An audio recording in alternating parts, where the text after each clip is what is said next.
آپ کا ذکر کرنے کا مقصد یا دیگر بزرگان دین یا دیگر صحابہ کرام کا مقصد یہ ہے. میں نے پہلے بھی شروع میں بتایا اسی آدھے بتاتا صاحب کا ذکر کر کے واہ واہ سبحان اللہ.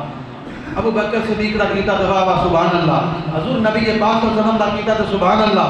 ماشاءاللہ مولوی صاحب بڑا خطاب کیتا ہے, بڑی تقریر کیتی ہے. مقصد کرنے دا اے نہیں ہوتا کہ مولوی صاحب دی واہ واہ ہوئے یا سی جیباں ساریاں خالی کر کے پیسے مولوی صاحب تے سٹ دے گے یا ساری دولت دے دے گے. اے مقصد نہیں. مقصد ذکر سنانے دا اے ہوتا ہے جنہیں انہاں بڑیاں خوبصورت زندگیاں گزاریاں, رب اور رب دے رسول نو راضی کیتا ہے.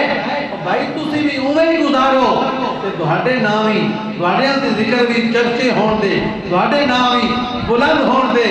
اگر تسی انہاں دیاں زندگی نہیں پڑھنیاں, انہاں دی زندگی تے عمل ہی نہیں کرنا تے پھر تسی انہاں دے محب بھی کوئی نہ ہو, انہاں نال محبت کرنے والے بھی کوئی نہ ہو. حقیقت اصل یہی ہے کہ اسی سارے اللہ دے ولی ہون یا حضور دی آل ہوئے یا حضور دے صحابہ ہون, انہاں دا ذکر سن کے اسی انہاں دے سیرت دے مطابق انہاں دی زندگی دے مطابق زندگی گزاریے.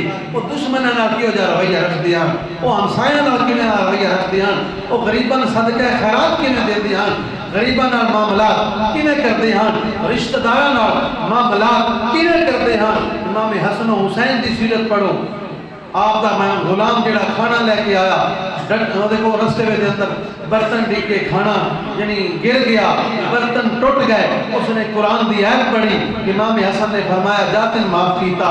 اس نے پھر جدو اگو نوی آیت پڑھی, آپ نے فرمایا اس جہان بھی معاف کیتا, اگلے جہان بھی تن معاف کیتا. نال معاف کرنے دے فرمایا جا تن غلامی بھی چوی عذاب کیتا. اے انہاں دی سیرت ہے. اسی بھیڑ بھیڑ کے ایک دوجے نال گالی کٹ کے تماشے کر کے قتل و غارت کر کے اسی آتے اسی داتا صاحب دے بڑے محباں, اسی صحابہ دے بڑے محباں نہیں. ان محب نہیں بننا, انہاں دی زندگی میں پڑھنا ہے, انہاں دی زندگی ہار اپنی زندگی بنانا ہے. اللہ تعالیٰ محنوی اور دہانوی انہاں دی زندگی دے مطابق زندگیاں گزارنے دی توفیق عطا فرمائے. 20 سفر داتا علی حجویری دا عرص مقدس سے اپنے گھروں دے اندر قرآن خوانی کر کے آپ کی بارگاہ دے اندر ہدیہ عقیدت پیش کرے. آمین. وما علینا الا البلاغ.